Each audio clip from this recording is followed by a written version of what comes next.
Halo semuanya, perkenalkan kami dari kelompok 2 yang terdiri dari Ibu Ismi Nadia Nurul Aini dengan NIM 21060129 dan Ibu Sisilia Agneta dengan NIM 21060065 serta Ibu Tia Risna dengan NIM 21060271 dari kelas 21B4 Malam, Program Pendidikan Guru Sekolah Dasar. Kami di sini akan membahas materi mata kuliah konsep dasar IPS SD mengenai pertemuan ke-7, yaitu keragaman sosial budaya, etnis, bahasa, agama, dan ekonomi di Indonesia. Selamat menyaksikan. Indonesia merupakan negara dengan keberagaman tinggi yang terbentuk atas beberapa perbedaan pada aspek seperti ras, agama, golongan, suku bangsa, dan jenis kelamin.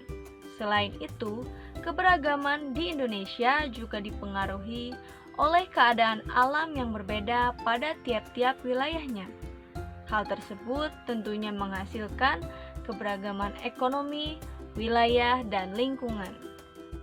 Perbedaan dalam keberagaman tersebut seperti suku bangsa, agama, ras, keyakinan, sosial budaya, ekonomi, dan jenis kelamin. Perbedaan dalam keberagaman memiliki nilai-nilai luhur di dalamnya. Keberagaman menciptakan suasana toleransi yang tinggi dalam menghadapi adanya perbedaan di masyarakat. Jenis keragaman budaya di Indonesia. Indonesia terbagi atas 34 provinsi dan memiliki 300 kelompok etnik atau suku bangsa.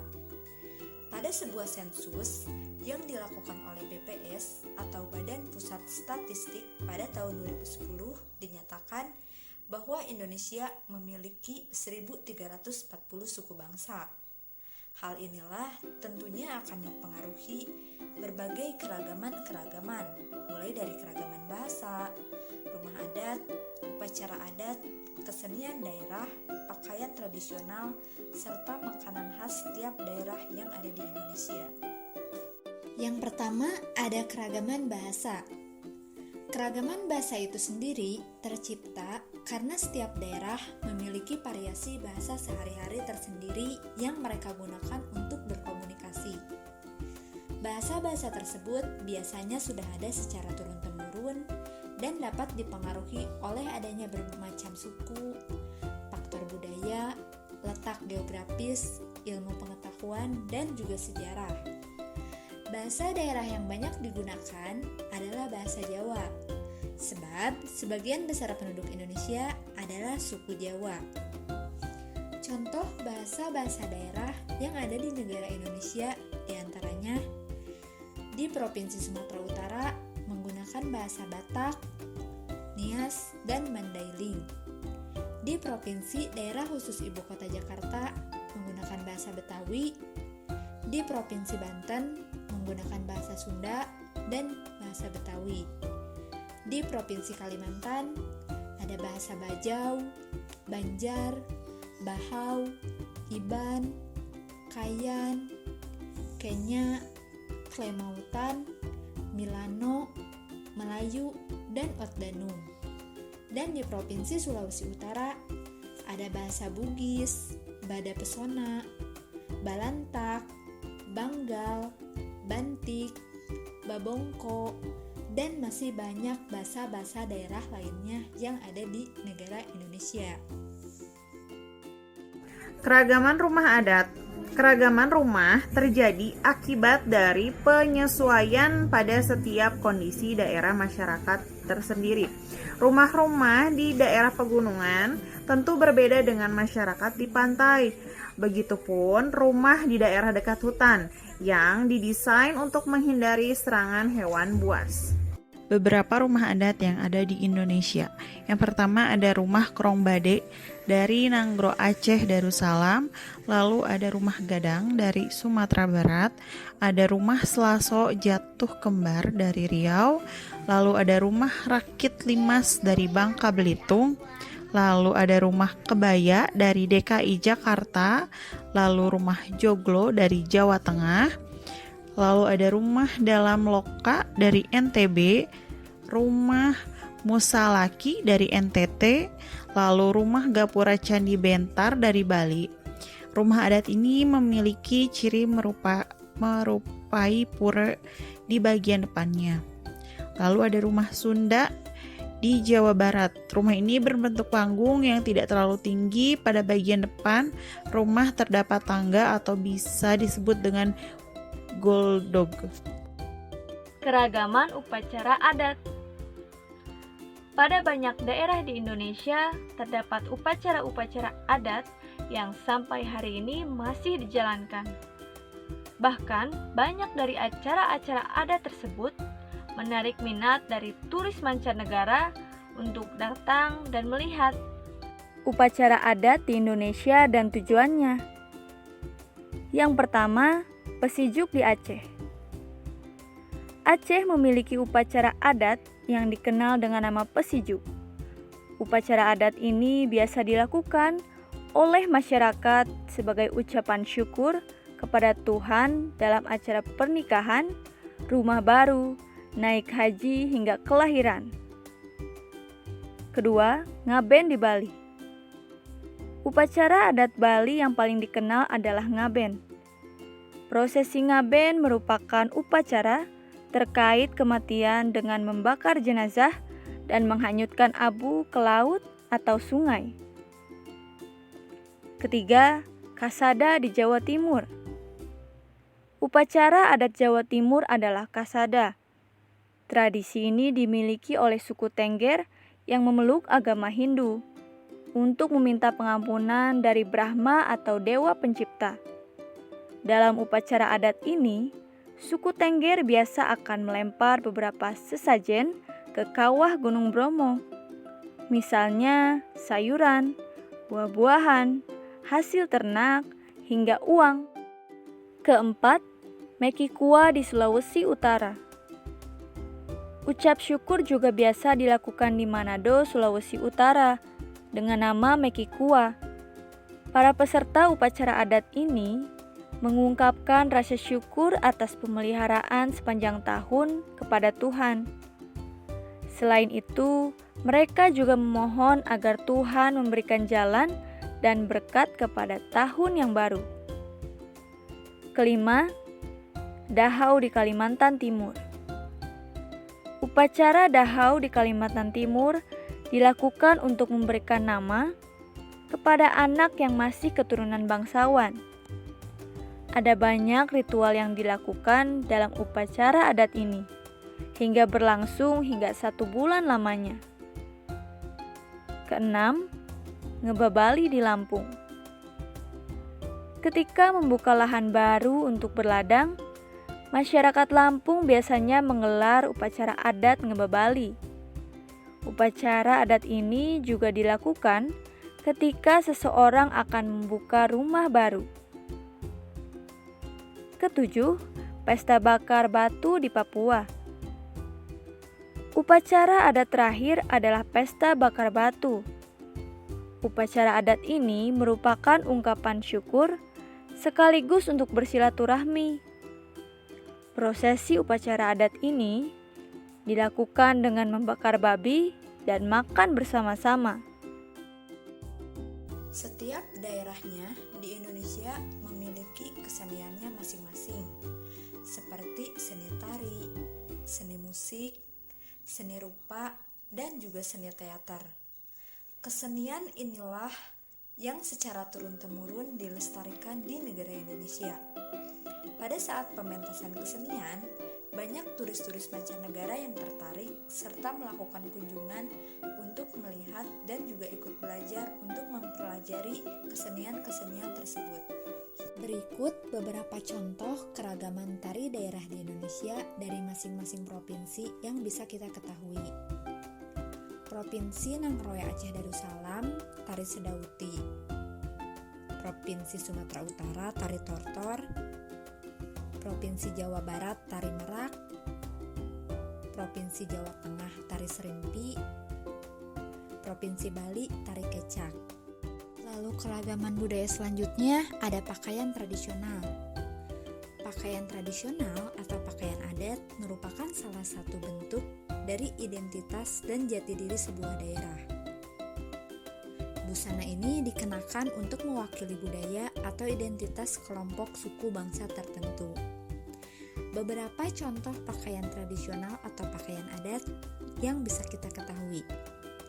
Yang pertama ada Provinsi Jawa Barat dengan pakaian tradisionalnya kebaya, Provinsi Banten dengan pakaian tradisionalnya pangsi, Provinsi Sumatera Utara dengan pakaian tradisionalnya ulos, Provinsi Riau dengan pakaian tradisionalnya pakaian adat Melayu, dan masih banyak lagi pakaian tradisional daerah lainnya yang ada di Indonesia. Keragaman budaya selanjutnya ada makanan khas. Makanan khas merupakan makanan yang menjadi daya tarik tersendiri, sebab penggunaan bumbu rempah yang beragam sehingga menimbulkan rasa yang khas. Khususnya bagi para wisatawan asing yang ingin mencoba kuliner dari setiap daerah yang ada di Indonesia. Beberapa makanan khas Indonesia yang bisa kita ketahui. Empek-empek yang berasal dari Provinsi Sumatera Selatan, rendang yang berasal dari Provinsi Sumatera Barat, serabi yang berasal dari Provinsi Jawa Barat, nasi gudeg yang berasal dari Provinsi Daerah Istimewa Yogyakarta, papeda yang berasal dari Provinsi Papua Barat, dan masih banyak lagi makanan khas daerah Indonesia lainnya. Jenis keragaman ekonomi. Keragaman ekonomi di Indonesia dipengaruhi dengan keadaan alam atau geografis. Di dekat tempat tinggal penduduk, aktivitas ekonomi yang dilakukan oleh penduduk tentunya untuk memenuhi kebutuhan hidup. Beberapa jenis keberagaman ekonomi di Indonesia seperti yang pertama ada pertanian. Di Indonesia merupakan negara agraris, di mana lahan untuk pertanian sangat luas. Beberapa hasil pertanian yang dihasilkan oleh pemerintah Indonesia seperti padi, jagung, ubi, tembakau, kelapa sawit, karet, cengkeh, palem, kopi, dan lainnya. Yang kedua, perkebunan. Perkebunan merupakan kegiatan berupa penanaman tanaman keras. Beberapa tanaman yang ditanam pada perkebunan seperti karet, kelapa sawit, tebu, dan sebagainya. Perkebunan di Indonesia dibagi menjadi dua jenis, yaitu perkebunan milik rakyat dan perkebunan milik negara. Yang ketiga, peternakan. Peternakan merupakan kegiatan usaha untuk memelihara binatang dalam bentuk perkembangbiakan ataupun pertumbuhan. Beberapa usaha peternakan bersama, contohnya binatang seperti peternakan hewan besar, sapi, kerbau, dan kuda. Peternakan hewan kecil seperti kelinci, domba, dan babi. Peternakan unggas ada ayam, itik, entok, dan burung. Lalu ada perikanan. Perikanan dibagi menjadi dua jenis, yaitu perikanan air tawar atau air darat dan laut. Perikanan dibagi menjadi budidaya untuk peningkatan perkembangan ikan. Lalu ada pertambangan. Pertambangan adalah usaha mengambil sumber daya alam di dalam perut bumi dengan sistem penggalian atau penambangan. Beberapa contoh hasil tambang seperti logam, timah, besi, dan nikel, dan bukan logam, keramik, belerang, dan marmer, dan sumber energi seperti minyak bumi, gas, dan batu bara. Lalu ada perdagangan. Perdagangan adalah usaha kegiatan tukar menukar barang atau jasa atau keduanya yang berdasarkan kesepakatan bersama, bukan pemaksaan. Dalam perdagangan ada orang yang membuat disebut produsen, orang yang membeli disebut konsumen, orang yang mengantar barang dari produsen ke konsumen disebut distributor. Lalu yang terakhir, jasa. Jasa itu suatu tindakan yang tidak berwujud, tidak bisa diraba. Artinya jasa ini adalah interaksi dengan konsumen atau berbagi barang milik, namun tidak terjadi kegiatan perpindahan kepemilikan. Contoh jasa seperti jasa transportasi, jasa pariwisata, jasa renovasi, dan lain sebagainya. Jenis keragaman etnis. Indonesia memiliki keragaman etnis atau suku bangsa yang tinggal secara berdampingan. Etnis lebih didekatkan kepada ciri-ciri unsur sosial, kultural seperti agama, bahasa, asal suku, asal negara, dan tata cara hidup sehari-hari. Beberapa contoh etnis yang terdapat di Indonesia seperti suku Jawa, suku Sunda, suku Bali, suku Aceh, suku Minangkabau, suku Ambon, suku Asmat, dan lainnya. Lalu selanjutnya ada jenis keragaman agama. Pengertian agama. Agama yaitu suatu sistem kepercayaan terhadap adanya Tuhan dalam kehidupan kita. Negara Indonesia mengatur kebebasan beragama bagi rakyatnya dalam Undang-Undang Dasar tahun 1945. Beberapa agama yang diakui dan disahkan oleh pemerintah Indonesia ada 6. Yang pertama ada Islam, yang kedua ada Kristen Protestan, yang ketiga ada Kristen Katolik, yang keempat ada Hindu, yang kelima ada Buddha, dan yang keenam ada Konghucu. Meskipun berbeda-beda, kita harus selalu saling menghargai, menghormati, dan harus selalu memiliki sikap toleransi yang tinggi antar sesama. Meskipun beda agama juga, kita harus selalu hidup rukun dan selalu berdampingan serta selalu tolong-menolong. Kesimpulannya, manfaat dari keragaman tersebut ialah: pertama, menjadikan Indonesia istimewa terutama di mata dunia. Yang kedua, menjadi bagian dari identitas dan jati diri bangsa yang membedakannya dari bangsa lain di dunia. Yang ketiga, menumbuhkan sikap nasionalisme dan cinta tanah air. Lalu, menjadikan kebudayaan di Indonesia kaya dan unik sehingga menambah daya tarik pariwisata. Yang kelima, menjadi salah satu sumber pendapatan ekonomi nasional. Yang keenam, kebudayaan yang beragam di Indonesia menjadi sumbangsih bagi ilmu pengetahuan di dunia. Lalu beberapa upaya atau hal yang harus dilakukan agar keberagaman selalu terjaga. Yang pertama, saling menghormati dan menghargai. Yang kedua, bekerja sama untuk kepentingan bersama. Lalu yang ketiga, saling tolong-menolong antar manusia yang mengalami musibah ataupun kesulitan. Yang keempat, saling bergaul dan tidak membeda-bedakan teman yang berbeda dengan kita. Itulah materi pembelajaran keragaman sosial, budaya, etnis, bahasa, agama, ekonomi di Indonesia yang bisa kami sampaikan. Semoga bermanfaat dan menjadi ilmu yang baru bagi teman-teman semuanya. Ingat, meskipun kita berbeda, kita adalah satu bangsa Indonesia. Kita tidak boleh saling menghina, tetapi kita harus saling bersatu. Karena bersatu kita teguh, bercerai kita runtuh. Akhir kata kami ucapkan terima kasih. Mohon maaf apabila ada kekurangan.